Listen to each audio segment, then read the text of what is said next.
의 입을 통해 나온 말들입니다.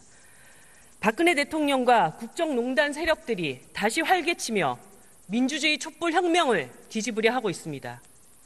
최고법원인 헌법재판소와 국민 대표기관인 국회를 모독하고 있습니다. 지금 이들은 국민의 뜻을 짓밟고 기사회생을 위한 반역사적인 3대 기획에 들어갔습니다. 그 첫 번째 기획이 대통령 자진사퇴설입니다. 수사 거부와 탄핵 지연 작전이 가로막히자 탄핵 전에 스스로 물러나 법의 심판을 피하려 하고 있습니다. 일각에는 퇴임 후 면책을 해줘야 한다는 이야기까지 나오고 있습니다. 단호하게 말씀드리지만 범죄자와의 협상은 있을 수 없습니다. 박근혜 대통령이 퇴임 후에 있어야 할 곳은 사저가 아니라 구치소입니다. 명예로운 퇴진이 아니라 법의 엄정한 심판만이 남아있을 뿐입니다. 두 번째 기획은 황교안 총리의 출마설입니다. 황교안 총리는 박근혜 정부의 2인자로 국정농단의 공동책임자, 아니 공범이라 해도 부족합니다. 그런데 권한대행은 자신의 권한을 뛰어넘어 국회 특검 연장 요청을 거부하고 있습니다. 선출되지 않은 총리가 유일하게 선출된 권력인 국회를 능멸하고 있습니다. 독립된 수사기관인 특검의 수사권을 강탈하고 있습니다. 특검의 연장이 아니라 친박의 정치 생명 연장을 선택한다면 황교안 권한대행은 국민의 심판을 면할 수 없을 것입니다. 꽃놀이패 지었다고 착각하지 마십시오. 당장 특검 연장에 동의하는 것이 총리가 해야 할 일입니다. 마지막 기획은 특검 해체를 통한 재벌 기득권의 유지입니다. 특검이 이재용 삼성전자 부회장 구속수사에 성공했습니다. 민주공화국으로 갈 것인가, 삼성공화국으로 남을 것인가, 이제 대한민국은 길목에 서 있습니다. 그러나 특검 수사가 뇌물죄 적용조차 하지 않는 검찰로 다시 넘어가면 이재용 부회장에 대한 수사는 수포로 돌아가게 됩니다. 대한민국은 다시 삼성공화국으로 돌아가게 될 것입니다. 국민들은 매서운 바람에도 촛불을 들고 재벌 기득권을 해체하자고 요구했습니다. 특검 연장 실패로 인한 특검 해체는 국민의 간절한 바람을 산산이 깨버리게 될 것입니다. 존경하는 정세균 국회의장님, 선배 동료 의원 여러분, 지금 우리 정치에게 주어진 임무는 어설픈 화해와 용서가 아닙니다. 진실을 구하고 정의를 세우는 것이 우리의 임무입니다. 화해와 용서는 국민들의 몫일 뿐입니다. 박근혜 대통령과 최순실 그리고 이들에게 부역했던 낡은 세력들이 죗값을 치를 때만이 비로소 화해와 통합은 시작될 수 있습니다. 자유한국당의 전신인 새누리당은 지난해 11월 4일 이곳 본회의장 앞에서 다음과 같이 말했습니다. 이 모든 사태는 대통령의 잘못이다. 또한 새누리당의 잘못이다. 사직생의 각오로 다시 태어나겠다. 그리고 자유한국당은 지금 반성 버스를 타고 반성 투어를 하고 있습니다. 그런데 특검 연장을 가로막고 대통령을 봐주는 것이 사직생의 각오로 다시 태어나는 것입니까? 만일 그렇다면 자유한국당은 새누리당의 위장개혁당일 뿐입니다. 지금 반성한다면 특검 연장에 동의하고 대통령 자진사퇴 기획을 중단하십시오.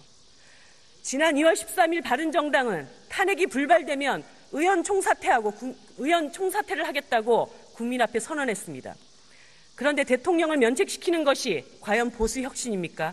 그것은 야합일 뿐입니다. 아니, 새누리당 친박 정치로의 퇴행입니다. 범죄를 저질렀다면 대통령조차 예의 없이 법의 심판을 받는다는 원칙을 바로 세우는 것이야말로 보수 혁신입니다.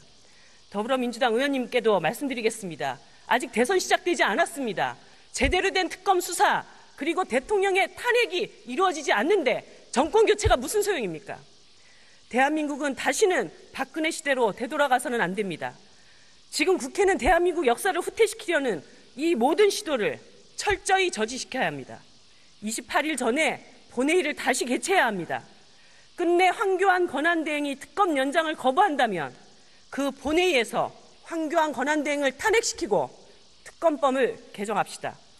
우리 국회는 국민과의 약속을 지켜야 합니다.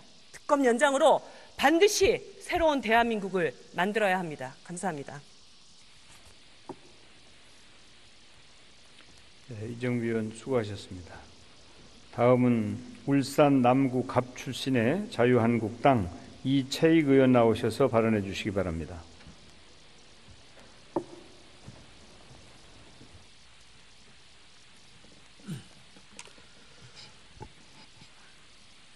존경하는 정세균 의장님, 그리고 선배 동료 의원 여러분, 울산 남구갑 출신 이채익 의원입니다.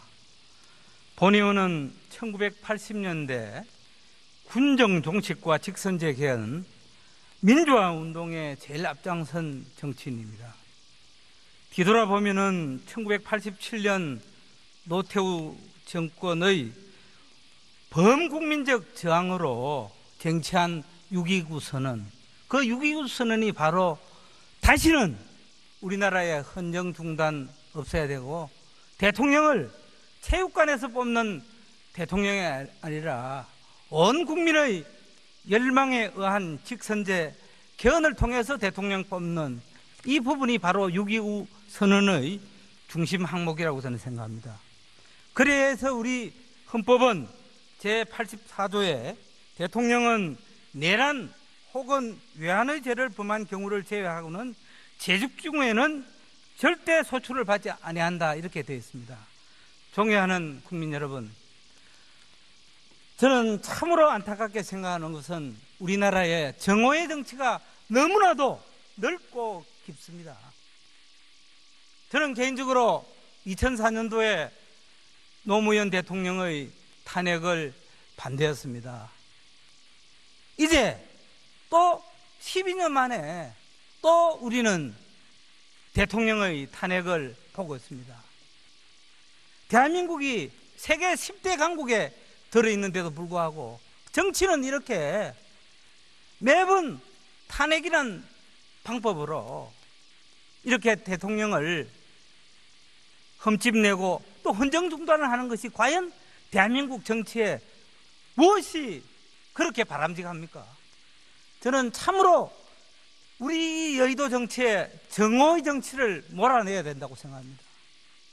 어떻게 이렇게 국민의 표로 당선된 국회의원을 이렇게 미워하고 정오하고 탄핵이란 방법으로 꼭 몰아내야 합니까? 헌법 제84조는 분명히 내란 혹은 외환의 죄를 범한 경우를 제외하고는 재직 중에는 절대 소출을 받지 아니한다고 명시하고 있습니다. 만약 박근혜 대통령이 재직 중에 문제가 있다고 하면은 임기 후에 그에 상응하는 법적 조치를 강구해도 저는 된다고 생각합니다. 그럼에도 불구하고 임기 1년 이상 남은 대통령을 꼭 이렇게 탄핵을 하는 방식으로 가야 되는 게 과연 우리 대한민국 정치 발전에 옳은 길인가? 저는 이 부분에 대해서 먼저 지적하지 않을 수 없습니다. 또한 저는 이번 탄핵 심판이 절차적으로 큰 문제를 안고 있다고 생각합니다. 절차법상 선수사 후 소추가 원칙입니다. 즉 수사를 해서 상당한 혐의가 발견되었을 때 탄핵 소추를 하는 것이 원칙입니다. 그렇지 않다면은 특검을 먼저 해서 결과가 나오면은 그 결과를 보고 탄핵 소추를 하는 것이 맞는 것입니다. 그런 점에서 이번 우리 대한민국 국회의 탄핵 소추 의결은 너무나도 성급한 면이 있었다 저는 생각합니다. 2016년 12월 3일 대통령 탄핵 소추안이 발의되어서 6일 만에 12월 9일 탄핵 소추안이 가결되어 대통령의 직무가 정지되고, 또한 지금 현재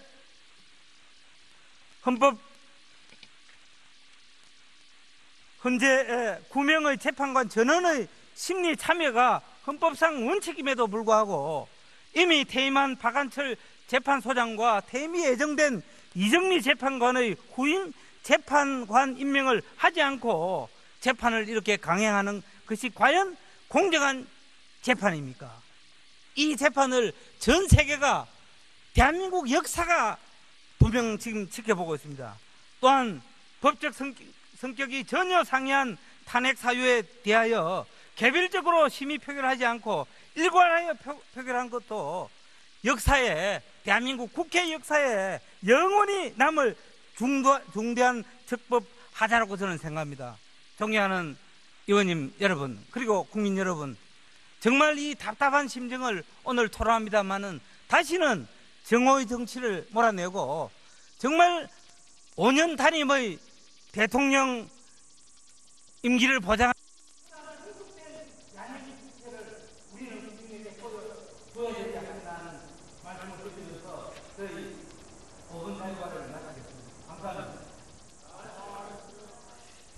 이채익 의원 수고하셨습니다. 다음은 충남 보령 서천 출신의 자유한국당 김태흠 의원 나오셔서 발언해 주시기 바랍니다.